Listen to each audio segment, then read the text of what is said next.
L'actualité, ça se passe à Sikasso, où s'est ouvert ce matin dans la salle Lamissa Bengali le procès de l'ancien chef de la junte Amadou Aya Sanogo et de ses co-accusés. La Cour aura à juger 17 accusés, le 18e accusé étant décédé. Il s'agit du capitaine Amasongo Dolo, enlèvement et assassinat. Complicité d'enlèvement et d'assassinat sont les faits reprochés aux accusés. Suivons le compte-rendu sur place de nos envoyés spéciaux Idrissa Traoré, Mamadou Samake et Siaka Konati. Une seule affaire est inscrite au rôle de cette session supplémentaire de la Cour d'assises de Bamako en transport à Sikasso, celle opposant le ministère public à Fousseni Diarra Difous et 17 autres, dont l'ancien chef de la junte Amadou Aya Sanogo. Selon le procureur général près la Cour d'appel de Bamako, les faits qui leur sont reprochés concernent l'enlèvement et assassinat et complicité de ces infractions. Allusion est faite à l'assassinat des Rouges, dont les corps ont été découverts dans une fosse commune à Diago, près de Kati. Ils ont été exécutés au lendemain de l'échec de la tentative du contre-coup d'État des 30 et 1er mai 2012 contre le Comité national de redressement de la démocratie et de restauration de l'État. 23 parties civiles se sont constituées. Certes, le procureur général près la Cour d'appel de Bamako s'attend à des empoignades, mais il prône le respect de certains principes. La Cour s'imposerait forcément le devoir de conduire les débats empreints de respect.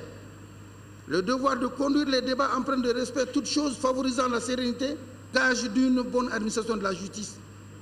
Il reste que la sérénité des débats ne s'oppose guère aux empoignades courtoises entre parties. Empoignades dont jaillit toujours la limite de la justice. Sur le déroulement du procès, il apparaît opportun d'évoquer deux principes directeurs de la procédure pénale, notamment la présomption d'innocence et l'intime conviction du juge. Abondant dans le même sens, le président de la Cour s'est engagé au respect des droits de la partie civile et de la défense avant de lancer cet appel aux autres membres de la Cour, magistrats, professionnels et assesseurs. Celle-ci demeure, comme toute autre, passant aux assises, soumise au strict respect des règles et principes ci-dessus spécifiés, que nous nous efforcerons de respecter et de faire respecter à l'effet de parvenir à la manifestation de la vérité et à un verdict fondé exclusivement sur le droit.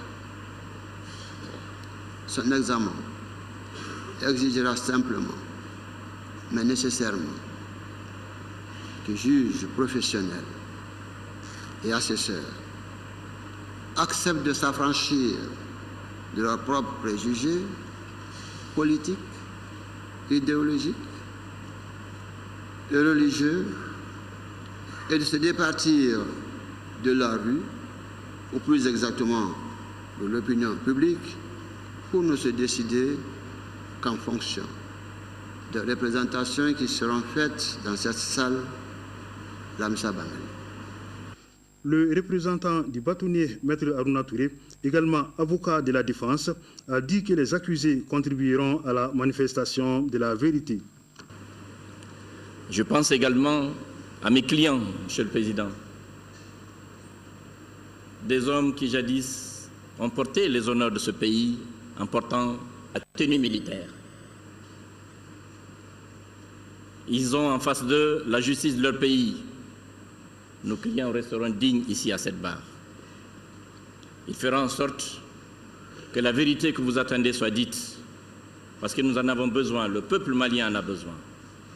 Ils feront preuve de courage, parce que ça fait partie de leur culture, ça fait partie de notre culture. À noter la présence à l'ouverture de ce procès du président de la Haute Cour de justice, des autorités administratives, mais surtout des représentants de l'association des familles des victimes, lesquels les représentants se sont constitués en partie civile et on les reconnaît à travers leur tenue. Ils sont habillés en tout blanc. Les sympathisants d'Amadou Aya Sanogo sont eux aussi présents. À signaler qu'un accusé n'a pas répondu à l'appel. Il s'agit du capitaine Amasongo Dolo, décédé. Donc 17 accusés comparaissent devant la Cour. La presse nationale et internationale est fortement mobilisée pour la couverture de ces procès.